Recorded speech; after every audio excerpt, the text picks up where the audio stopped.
Hi, this is Amanda Elo'esh, your Urban Indigenous Priestess here with your weekly inspiration. And wow, we've really been on a roll with this grief and loss series, and I continue to get a lot of feedback from you saying that this is really helpful. So I'm just going to continue to share with you my process because it seems like we're all kind of in the same boat together.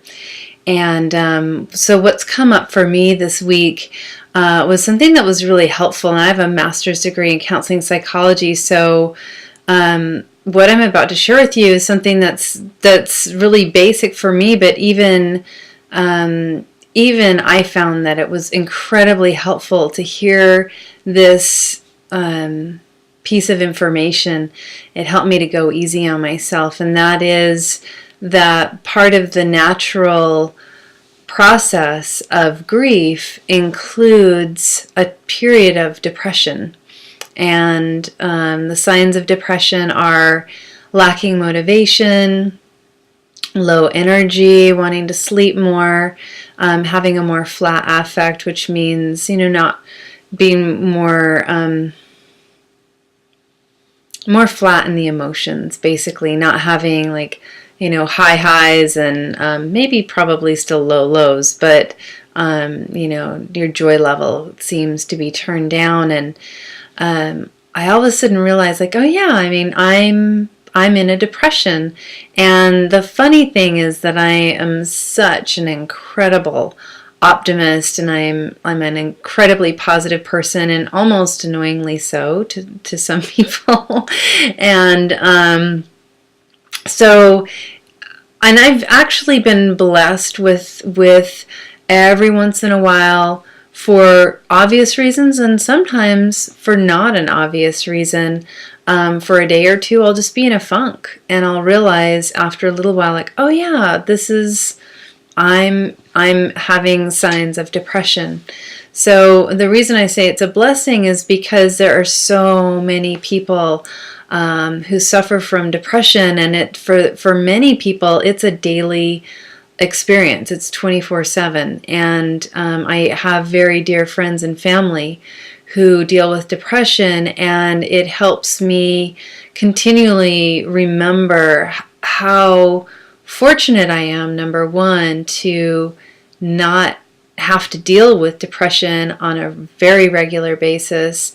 It gives me a great amount of compassion. And so for anybody who's experiencing depression, whether it's because you're in a process of grief, or because it's your constant or continuous station, the state that you're in most of the time, my heart goes out to you, and I hope that what I have to share is helpful. So first of all, it really just helped me to recognize I am in a place of depression, because even though I knew that the grieving process required that I be more restful, that I'm not going to have as much energy, and it's a time for not trying to do a lot, for taking care of myself, slowing down, there was a voice in my head that was kind of you're not exercising that much, and your normally really healthy eating habits seem really difficult to enforce, and other just getting on doing my work, doing this, answering my emails, answering my phone, getting my phone messages returned, anything that I haven't absolutely had to do has been an incredible challenge. And there's been a little voice in the back of my head that's kind of been saying, oh, you're being lazy, and you should be getting something done. And I have this list of things that I could be or should be doing. And fortunately, I've been able to not let that voice put me in a place of guilt or shame. And I've made the best choice I could in each moment without being pushy with myself, and allowing myself to be more restful, to get more sleep, to meditate longer, to be in times where I'm doing absolutely nothing, reading more, listening to really inspirational music, talking to friends live and in person. So I wanted to just share with you that it's really good to let go of that voice. If that voice continues to come up, to just continually say, thank you very much. I'm going to take care of myself right now, which is what I've been doing. And simply understanding that depression is a part of the grieving process, even though it's something I already knew in my head. For some reason, hearing it on this podcast the other day helped me to validate it. And that's just a human quality. We sometimes have to be told things we already know before we really believe them, or before we allow ourselves to benefit from the things we already know. We have to have that affirmation outside of ourselves sometimes, which is a bit disempowered, but it's just, it's truth. It happens. So I wanted to share that with you. So hopefully hearing this helps you to recognize that the depression is totally normal. And depending on the intensity of your loss, depending on the other possible stressors in your life, depending on your internal resources and your external resources, meaning, how sensitive are you? How much do you have experience with taking care of your emotional waves? Do you have people you can talk to? Do you have people in your community you can ask for help? Do you feel comfortable asking for help? All those things can add up, and depression can be in our lives from anywhere from 6 months to 2 years. And on the beyond 6 months side, it's a good idea to get support, because unfortunately we live in a day and age where you don't get, you get like maybe 1 or 2 days if you lose somebody from the corporate world. And we just don't, the world doesn't stop for us, and we're expected to continue on. And so if you find that you are in a place of depression and it's really difficult to take care of your body, your mind, your spirit, your responsibilities, if you have children or other, big responsibilities, that's going to be a big deal if you don't come through on them, it would be really great to reach out and get help. And it would make me so happy if you wanted to connect with me.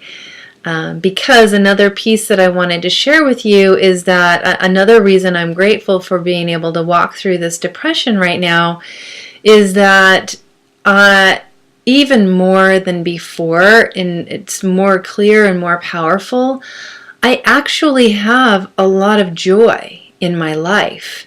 I don't feel sad. I have moments of tearfulness and really experiencing the loss on a deep level where I can be, and I give myself to that experience. But I don't really feel sad, and it's not a result of bucking up or holding it in or pushing it away. I'm fully feeling all of what's coming through, but I've found certain keys to helping me to have unconditional joy in my life. And I talk about it all the time. I call it spiritual composting. And I've walked through intense grief and dissolution in the past and learned all these great things. And I also see what a blessing it is to be in it right now. Now that my website's up and I'm recording these videos so that I can share with you as best I can in a brief video that it is possible to live the full spectrum of life and to be fully present in your life and have all the experiences, which we can't control death, we can't prevent death, and we can't prevent loss. And all of us as human beings go through that experience. And to be able to do it fully without losing your joy and your gratitude and your appreciation for being alive is one of the biggest gifts ever. And it makes this time of grief so potent. And I actually, in a very brief conversation I had today with a friend, I realized something that just feels so true for me, and that is I believe that the depression isn't anything other than a gift. And that gift is really not having the bandwidth to deal with the mundane world, to really, like I've being on my phone and answering emails and doing the mundane things has just been too much for me. And so I've spent more time in nature. I've spent more time in meditation and prayer. I've participated in more ceremony with my community, and been more internal and more inward. And in that experience is a lot of preciousness, a lot of joy, a lot of beauty, yes, a lot of crying and a lot of grief and loss, but it's so potent and it's so close to the sacred. And I feel like the depression is this opportunity to let go of the things that just don't have to be taken care of, that we think are important. So I wish I had the ability to break down like X, Y, and Z, 1, 2, and 3 are the things that you need to do to be able to turn your depression into joy, or to live joyfully while walking through the depression phase of the grieving process. It's not that simple, but it is completely possible. And I've done it many, many times myself. I'm doing it right now. And I've helped a lot of people to do the same thing. And I mostly just want to say that it's possible to have joy, and the depression is temporary. Whether you get help or not, it will get better. It can get better maybe faster or more easy if you have a mentor, if you have support, but it will get better. And so I just wanted to send that message to you. My heart goes out to you if you're in a place of grieving. We're in the same boat. Many, many people are in the same boat right now. This time that we're in right now, we're all feeling raw. We're all feeling things much more intensely. And this is a time to really be gentle with ourselves and allow that rawness to speak to us. There's a lot of wisdom in there. So I send blessings your way. And if you feel like reaching out, please make sure, if you're not on my website, to go to my website. It's here right here. And check me out. There are contact forms. I'd love to support you in your process. And if you really like it and you're not getting my weekly inspirations, then sign up, and then they'll just be delivered to your inbox. I'll never use your information for anything other than giving you your weekly inspirations. And you'll get extra information, extra support in those emails that I don't put anywhere else. And please tell other people, especially if you know anybody who's in the grieving process. So my heart goes out to you. Many blessings on your journey. And until we get to connect again, may you remember the joy.